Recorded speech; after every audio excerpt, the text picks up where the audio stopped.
We're gonna get it started now. It's just a simple interview, nothing too. We're not gonna get too deep into obviously your entire career, but we're just gonna talk some general stuff. So Okay. for you who might not know you, or some of them that might be new to the sport of wrestling, explain your wrestling style and kind of how you became Raquel Rodriguez now in the WWE within your career path. Yeah, so most people might know this, but if you don't, I'm actually a second generation wrestler. I have been watching my father wrestle since I can remember. He actually left to go wrestle while I was being born because he wasn't sure if I was going to be out yet, but he had a show already booked. So his tag team partner talked him into it. All right. It wasn't just my dad. So we can blame Dan out in Louisiana. But since I was a little girl, I've been watching my dad do it. I've been watching him train. I went to the Tejano Saloon many times when I was younger, and I saw him wrestle there. I got to meet Shawn Michaels there. My father wrestled all over Texas, so being on the road is something that was just comfortable to me. And when I decided that this is something I wanted to pursue, my dad was not too happy about it at first. He really wanted me to go to school first, so I did that. But once he kind of saw the women's division becoming what it's become to this day and how it was starting to, change, he was very excited for me, and he's very proud of me now. And I would have to say my wrestling style does include a lot of his style, which he's, of course, was bigger as well. So a lot of powerhouse moves. And I have to thank the WWE for Performance Center for helping me find myself and teach myself how to be this powerful, vicious, and just a force to be reckoned with when it comes into the ring. So I absolutely, I try to incorporate my culture. I try to incorporate little bits of Texas where I can, just to represent, because I find it very important to me that I get to represent a whole culture that a lot of people don't really know too much about. When I was younger and I was watching wrestling, I see these people from Texas, but they were always from like San Antonio or Houston. No one was ever from further south. And the older I got, when I would say I was from South Texas, they would think San Antonio or Houston. I'm like, no, there's more, there's more further south. So I love being able to be this person and represent Puro 956 all the time. That's awesome. Yeah, and then so you do say that your father was a little bit objective to you becoming a wrestler and chasing that career path. Earlier on in your sports life, you actually were in another sport completely different on the court, basketball. You might have done some wrestling on the court, hopefully not. Got some technical fouls called on you. But how did that start off for you? The love for basketball and then transitioning into wrestling. I know that you actually played high school ball here in the Valley. Can you talk to us about what school you played for and how you got that opportunity to go play at A&M Kingsville here at Division II nearby?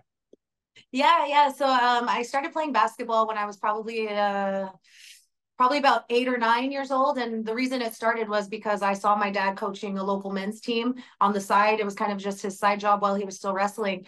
And he had told me at that time, he was like, you need to find something else to kind of keep you busy. So I was like, well, you're doing basketball, I'll do basketball. And I was already super tall for my size. So my dad knew, he was like, this might be good for you. It might be a confidence booster because you're just already going to be taller than every girl that's in your age group. So he took me to the Boys and Girls Club in Harlingen, and that's kind of where it started for me. The Boys and Girls Club gave me an opportunity. They put me on a team in Riondo, and I would drive down to Riondo every week and practice with the team and practice with the girls and then play with them at the Boys and Girls Club. I did that for a little while, and I met my coach, Arnold Martinez, and he has the South Texas Hoopsters. So they're an AAU league here in South Texas. And I started out with him, and I was playing with girls from Edinburgh, Harlingen, all over the Rio Grande Valley. And I wasn't only just playing with girls in my age level, I was playing with girls older than me as well. And I was participating in multiple levels, multiple tournaments, multiple games year round. It became my life pretty much. And so I went to high school a little bit in La Feria, Texas, and then I transferred to Hidalgo, Texas, where we were able to be the first women's team to make it to the Final Four for Texas. And I believe I got to be the MVP that year for the Valley Morning Star. So it was I would say basketball really did change my life. It really did bring me a lot of confidence. It brought me a lot of joy to be a part of a team. I learned so much about being a part of a team, about being a leader of a team, and being a role model, not just for my teammates, but for other girls that were younger than me, looking up to me, wanting to do the same thing and open these doors and break down these barriers for women in basketball and women in the Valley, especially for women's sports in the Valley. So I loved being able to do that. And yeah, it changed my career views. I did go to Texas A&M Kingsville for 2 years, and I was a Lady Javelina, and then I transferred to Sam Houston State, and I played for 2 more years there. and was able to get a ring and win conference. And I'd have to say basketball just brought me so much joy. It did help me in wrestling a little bit because when you're the bigger girl on the court, even now in wrestling, you know, like they always say, you got a target on your back. I got a big back, so my target is pretty big. And in basketball, I know that the coaches would always look to me and tell their girls, give them strategies to try and keep me out of the paint, keep me out of the box. You know, I remember a girl would pinch me. She was pinching my stomach while she was boxing me out, and I told her to stop. But basketball did teach me how to throw a mean elbow. So when you see me throw that elbow in the ring, you know why. Yeah, hopefully you never got caught for those fouls. Oddly enough, I think that this is interesting fact because I was looking up your information and talking to a couple of people about this interview, right? And I ended up coming across the fact that we were actually in A&M Kingsville together at the same time, and you were playing for the basketball team while I was working with the athletic department. So I was like, this is crazy. And then I went back and looked up your information, and I said your real name, right? And so Yeah. now it makes sense because I was like, I don't remember Raquel Rodriguez in the basketball team, like. And then I went and looked at it and I was like, oh my God, we're actually in the same, like at the same time at school. So it was pretty interesting to check it out. Who was the Oh, coach at the time when you were there? Scott Highland. Oh God. Okay. Scott. Yeah. Okay. Yeah. So you might have even played with, I believe Ashley Benavides was probably in there when you were in there. Yeah, she Yeah. was. She was, and so was Brandy Garcia from Edinburgh. And Yes. Brandy's actually, she was in the Hoopsters with me. So I've known Brandy since I was a little girl, and we were roommates, and we were just excited to be playing college ball together after all of those AAU trips we've been taking. Yeah. So I had a good laugh about that, like how much of a small world it is to like obviously like you end up in the same place at the same time. Yeah, that's crazy. My alumni brother. Yeah. So I did read up that you have a love for tacos, a passion for tacos. What is your favorite type of taco, and did you frequent El Tapatio there at in Kingsville? I did. I was a frequent member of El Tapatio because I was always hungry. But I think my favorite taco, and this is a little bit weird. I love breakfast tacos because I would wake up at 5 a.m. with my grandma and help her make tortillas and breakfast for my dad and his workers before they would go. I just like cooking, and I like to, you know, I wanted to learn, which I make a pretty good mean flour tortilla. If you don't ask me, ask my dad. He loves them more than my mom's. But to answer your question, my favorite breakfast taco is my grandma used to make papas with spam and tomato sauce. Nice. And I know that sounds weird, but oh, delicious. On a fresh homemade flour tortilla, there's nothing like it. That just, it's almost, I guess, like weenies and egg tacos too, Yeah. you know, like they're just so good. I know people wouldn't want to try it or eat it, but weenies and egg is very underrated. Oh, it's a top tier meal. There's definitely no. Yeah, there's no. There's so much nutritional value in that. I don't know if your trainers or nutritionists would agree with that, but I think that would be I'm good. my own trainer here. I make the decision. So obviously you had those opportunities early on in life for basketball, but how did you find yourself kind of finding those opportunities when you made the move to wrestling? And was it in the Valley or was it in the Coastal Bend? Or I know that you said you went to the WWE Center, which is in Florida, but how did you kind of find Make that? it there. Yeah.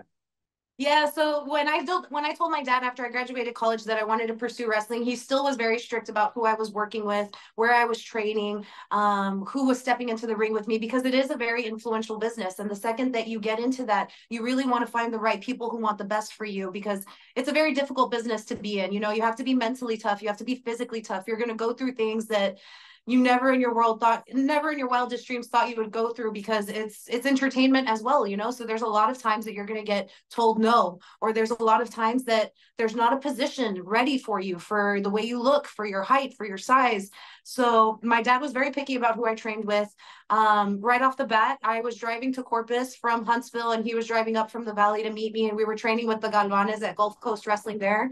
They're pretty much my wrestling family. My dad grew up with their sons. My dad loves Paul. That's where my dad used to train. That's his wrestling family, and they've known me since I was a little girl, so they took very good care of me.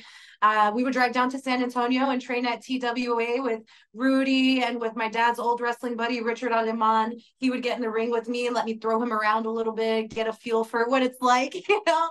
And then the main person that I stepped into the ring with that's always been my influence has been my dad.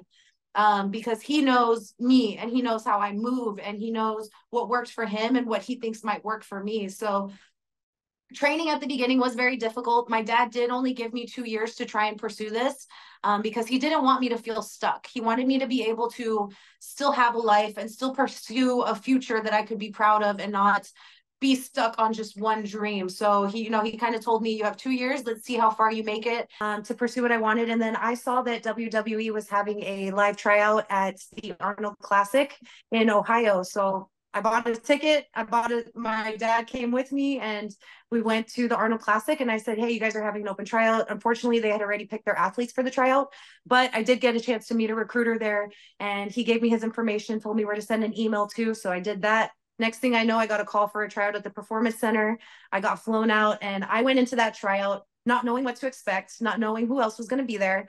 And I just gave it my all. I showed up with the most positive attitude I could. I was constantly energetic. I was yelling. And as tired as I was still just go, go, go, go, go, because I just wanted to do this my whole life. So it ended up turning out really good for me. I got signed and now I'm here. Yeah, and I guess you can argue in the fact that it's a very similar mindset and kind of culture that somebody in the valley has, somebody in this area in this region who might not know outside of this region how like grateful these people are in the valley. So in that aspect, you had that fight in you to chase that dream and go into that career, right? But you also face some challenges, basically within the sport that were you're entering a kind of male dominated sport. There's not a lot of Latino Hispanic representation at the time. So kind of how did you make your way through those challenges as well, knowing that those are also some of those extra challenges you were facing? Yeah, I feel like the male dominated part kind of came easy to me because even as a little girl, that's what I did. I was a daddy's girl only because I loved hanging around my dad. So I would go and I would work with him. I'd go cut yards with him or clean houses, or he was a handyman. So we did a lot of painting and building and refurbishing of homes. And I was always with puro hombres while I was out there. So you could say I became one of the boys. And I think even walking into this industry, it just felt normal to me because I grew up around it. And I was going with my dad. So it's not like we were hanging out with the women wrestlers. We were hanging out with the men. And I don't think it affected me in that way. If anything, it helped me feel more comfortable in being able to approach them and ask them for questions and ask them for help, because it is a different perspective that they have when it comes to being in the ring. And being able to be a part of Scotty Tuhati's class at the Performance Center, which was an all male class, just Rhea Ripley and myself were the only two women in that class. I think it really gave us an edge. We were able to work with these men who have been doing this for so long, and they have so much experience and so much talent, and it just makes you want to elevate your own standard, and even in basketball, I could argue that this is something amazing in basketball. Playing against men in basketball really elevates your level of expertise in any sport that you can, because it's just pushing you to do more, and you learn things from them that you would never learn probably in the women's division. So it's actually, I think it was very, very good. Awesome, yeah. So obviously now you've established your career, you've become who you are now in Raquel Rodriguez, but you went through a couple of name changes and phases throughout your career. Talk about those obviously choices and those changes that came up until now becoming Raquel Rodriguez, known to the worldwide fans. Yeah, so it is a journey when you start here. It's a journey into finding something and someone and becoming that person that you want to represent and that feels comfortable to you. Because if you don't feel comfortable in this position, the people won't feel comfortable either, and they won't really buy into what you're doing here. And so, of course, to me, like I said, it's important to me to represent my culture, to represent the Valley, Texans, Tejanos, and especially, of course, Latinas and Latinos everywhere, because like you said, representation was small. So I wanted to keep that. And I told them that when it came to my name. I really didn't care what name they gave me, as long as it was something that would stay Hispanic. I wanted people to know when they saw my name from the very beginning, she's Latina. And that is the first step. And then kind of from there, I just trickled down into being who I kind of naturally am. I'm naturally a happy-go-lucky, bubbly person, but being able to step in that ring and take action and get vicious with someone, it feels a little bit natural to me. It's like all of that like pits up anger that I have and those ganas to punch someone in the face sometimes, that's where I let it out. So I can't, I have to say that it was a long journey for me. I've been with WWE for 7 years now. A lot of it was difficult. A lot of it could have broken me down. A lot of it could have made me quit, but there was just something in me that told me that I wasn't ready to quit and that this was something I had to do. That's awesome. Yeah, and then so obviously WWE has done something right in pairing up yourself and Ripley to be kind of clashing heads all the time, and you guys are always in the ring going at it, and it's kind of entertaining to kind of see that, obviously two Latinas like just, in the ring, and then you guys in Spanish as well, talking smack to each other in the ring. So it's very entertaining. So in that aspect, there is taking a turn in the industry where now they're understanding the demographics. They're kind of including new wrestlers and new cultures into it, and mixing it in, because they understand how that culture can be obviously a big factor in the purchasing side and all that stuff. So yourself as a representative of the Latino culture, now being a superstar in the WWE, what added pressures does it give to you, knowing that you not only represent the culture, but the woman culture and the new generation of wrestlers in the league? It makes me want more. It makes me want to just do more. I want to open more doors for women. I want to give women more opportunities.